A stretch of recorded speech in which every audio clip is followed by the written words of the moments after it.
What's up, desktopers? Xavier Wills here for Desktop Bodybuilding. In this video, Jonni Shreve and I discuss who would win between Derek Lunsford and Regan Grimes, and would Derek Lunsford beat Regan Grimes if they both did the Open at the 2022 Arnold Classic. Plus, we dissect Regan's physique and what he needs to do to place top 5 in Mr Olympia, and should Angel Calderon and Shawn Clarida compete in the 2022 Open Mr Olympia. Check out the full-length podcast over on Jonni Shreve's channel. If it's not up yet, it'll be up very soon. There'll be a link to either his channel or the episode in the description below. And let us know who would you have winning between Regan Grimes and Derek Lunsford in the comments below. Anyway, guys, on with the video.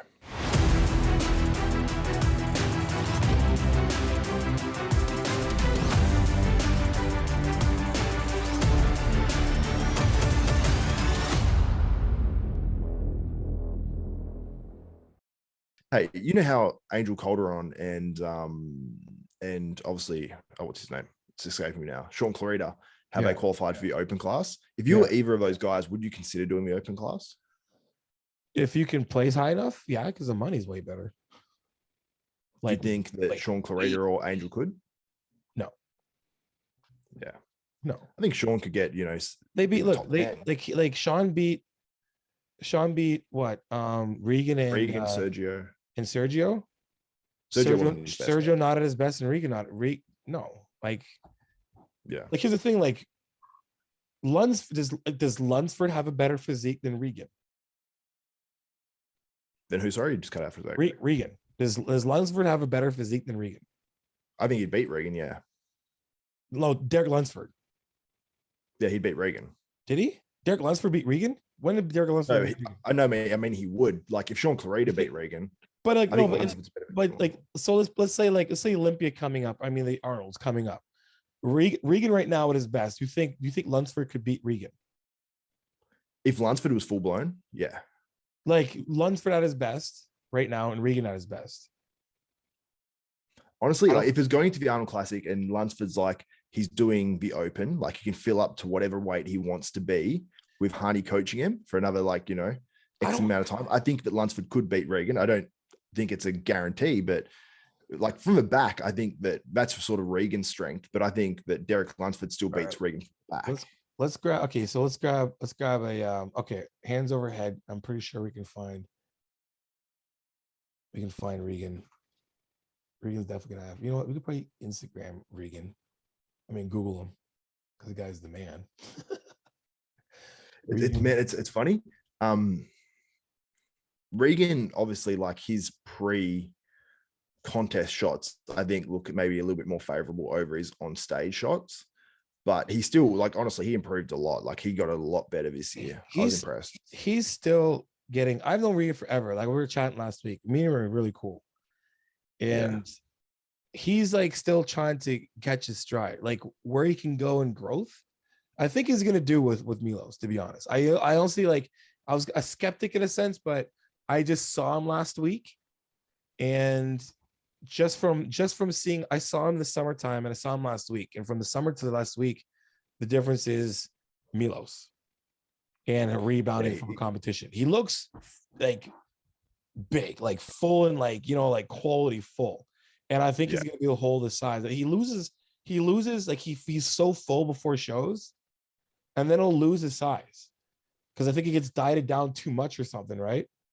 Yeah, I don't know if it's flattening out or what it is, but with Regan, I think it's one of the things with his physique. There's certain areas which lean him in other areas. Like you got like his hamstrings, which he gets the cable hamstrings. And then other areas like in front or bicep, his arms don't look quite as crisp. But overall, man, like I love his physique. I think that he's look at this, so much potential. Look at this guy. Like with more years in the gym, he's going to get harder and he's going to get more of that crispness to his physique, and with more muscle as well. And we saw that in some of those last shows. Like Milos obviously filled him up and depleted him hard to get that little bit extra conditioning, and then just filled him up probably pretty aggressively, obviously with the Milos protocols and stuff, and it worked for Regan. So I think that if Regan does come in full with that extra muscle and more years in the gym, then I think that it's going to obviously bode well for Regan. And what do you think? Do you think that Regan could be like, just say a top 5 guy, in the next, or just top 5 guy in the next 2 years? And like he has the potential. Like he has the potential to. The thing is like I hate saying it, but what it's going to require for him to get there. Like if you look at it, like people really understand like size, like they're, you know, guys who've won, who are top placing athletes, you know, like Nick Walker, right? Top 5 Olympia. Okay. And Hadi Chopin. There's a huge size difference between them that you don't really see, you know, from like these pictures and stuff. You know what I mean? So like, do you mean who's bigger than who? Like Hadi's way smaller than Nick. Like way. Yeah, okay, smaller. that's what I thought like you meant the other way, way around for a second. Like, I was like, way smaller. So when it comes to like, does size really matter in a sense? Like, not necessarily more than your overall illusion look. So if we can create the illusion to bring something like this, you know what I mean? Like it conditioned on stage, that's lights out. Yeah. If Regan can get, because he's got a pretty ass physique. Yeah. If Regan can be harder than he was, like even just a little bit harder than he was in any of his shows this year, which he was pretty damn conditioned, like his most conditioned ever. Like here he looks good. Like real good. Yeah. So this like, that looks awesome. This is the one he won, right?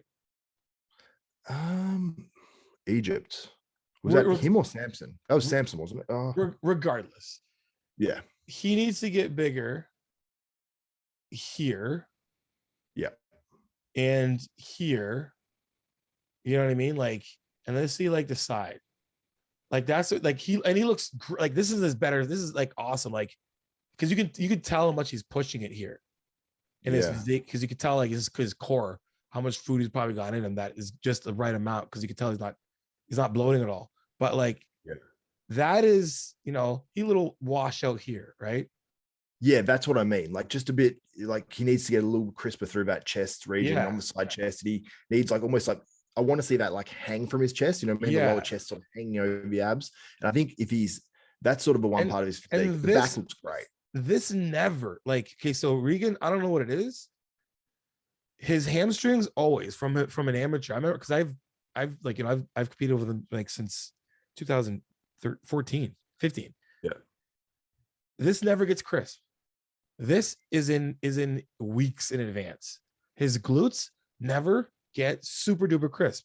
They are from like his side chest. They look like right here when he's squeezing his glutes. Like that should be, you know what I mean? Like that's the hardest it's been though, surely. I reckon. On certain people. For me, they're on early.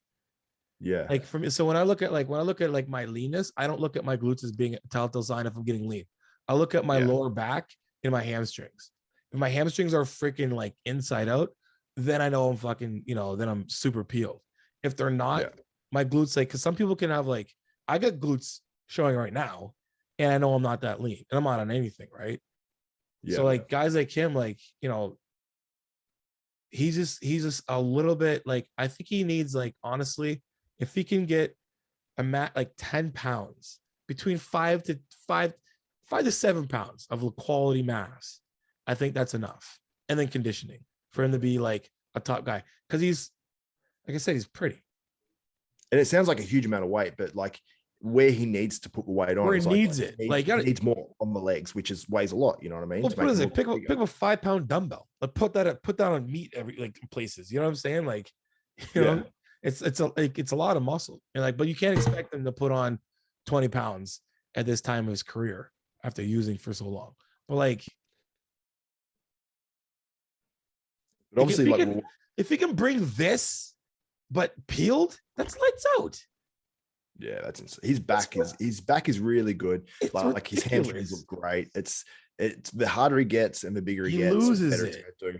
And I don't think he's gonna come in out of condition with Milos. I don't think he's gonna come in particularly small either. So Milos, obviously, what he does, you know, everyone knows Milos loves like the insulin protocols and all that sort of stuff. But I know that he must have been doing that for a good portion of it after those contests, because Milos was doing zero carbs with him for a bit too. So, but he did say he had days where he filled him up and stuff. So whatever it is, like, you know, I agree. Like totally, like whatever Milos is gonna do, if he can, you know, replicate his protocol with Regan, I can see Regan, you know, doing well. He's doing the Arnold.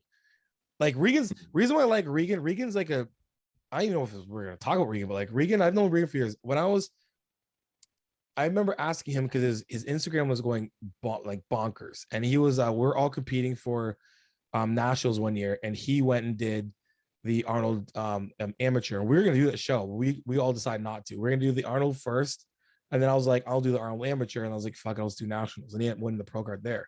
But he was doing like videos after videos after videos. The guy is a businessman, like stupid business attitude, business mindset. He started like, you know, those boom watches. Nah.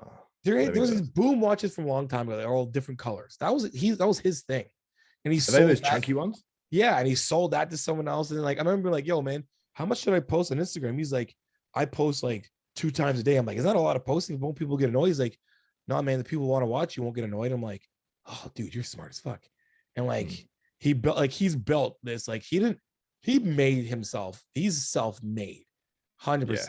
Like it's funny. It's awesome. You know what I mean? People discredit it too. You know, they think, oh, he's just a guy, like he's just got that like Instagram physique or whatever. He's an Instagram bodybuilder. It's like, nah, he built a brand and he branded himself. You know, if he's not, smart. Yeah, if he's not wearing GAT or, you know, here you go, GAT. You know what I mean? Obviously, apart from the Jordans, then he's wearing his own gear. Yeah. You know what I mean? It's smart. You know what I'm saying? Man. Like he's super smart. You know, but like that's what I'm saying. Like this year, I think with a guy like Milo, because he hasn't had a guy like Milo. He had Chris Aceto. And honestly, I know a lot of guys that have Chris Aceto. And a lot of the guys who have Chris Aceto get coached by other guys.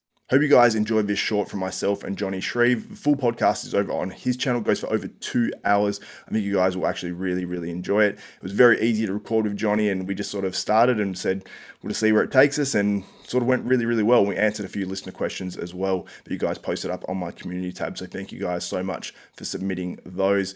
Make sure you go over and subscribe to his channel, but also subscribe to Desktop Bodybuilding and click the notification bell button. That way you'll be notified of every video that goes up from myself, Xavier Wills at Desktop Bodybuilding. So for Xavier Wills and Jonni Shreve, we are out.